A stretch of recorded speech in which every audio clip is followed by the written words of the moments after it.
ඉතින් ඔයාලට මතකයිද අපි කලින් ගියා හෝර්න් තැන්නේ නෙළු බලන්න. ඉතින් එතනදී අපිට හොයාගන්න හම්බුනේ කියන්නේ මලක් පිපිලා තියෙනවා හම්බුනේ නැති විශේෂයක් අපි ඒකෙදි කතා කරා. ඒ කියන්නේ මලක් පිපිලා නැති එකක් කියන්නේ අපි ගිය පැත්තෙන් ඒ ශාකයේ මලක් අපිට හොයාගන්න හම්බුන්නේ නැහැ. කියන්නේ අනිත් පැත්තේ ඔහිය පැත්තෙන් යනවා නම් ඒකේ මල් පිපිච්ච ඒවා තිබ්බා.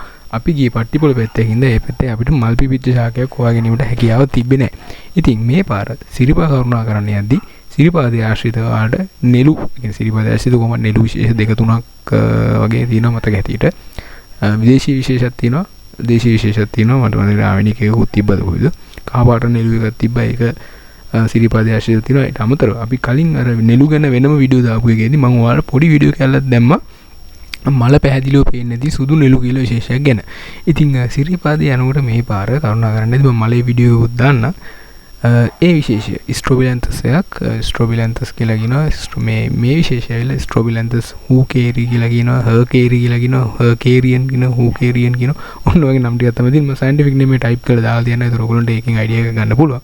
ඒ විශේෂය අපිට මේ පාර සිරිපාදේ ආශ්‍රිත යද්දි බලා ගැනීමේ හැකියාවක් ලැබුණා. ඉතින් ඔයාලත් යනවා නම් ආවට වටපිටාව ගැන හොඳට සැලකිල්ලෙන් යන්න. ඔයාලට මේ ශාකේ බලා ගැනීමේ හැකියාවක් තියෙනවා. ආරක්ෂිත ශාක මේවා කඩන්න යන්න එපා. බලලා ෆොටෝ එකක් ගාගෙන ඔන්න වීඩියෝ එකක් කරගෙන එන්න Facebook එකට දාන්න පුළුවන් YouTube එකට හරි මොකට හරි දාන්නත් පුළුවන්. ඔයාලා ලස්සන වීඩියෝ එකක් කරගෙන આવුත් ශාකයට හානියක් කරන්න එපා. පරිස්සමට ශාකය බලලා ලස්සන ෆොටෝස් ටිකක් ගහගෙන එන්න. වීඩියෝ එකක් තියෙනවා මම මලේ වීඩියෝ එකක් තියෙනවා මම ඒකත් මේකට ඇඩ් කරන්න. ඉතින් තව ශාක ගොඩක් හම්බුණා අපිට මේ ගමනේදී අපි ඒවා ගැනත් ඔක්කොම වීඩියෝස් ටික දානවා. channel එකට ටච් එකකින් ඉන්න subscribe කරන්න වීඩියෝ like එකක් දාන්න. අදහස් හරි ගන්න බලන්න කමෙන්ට් එකක් දාන්න.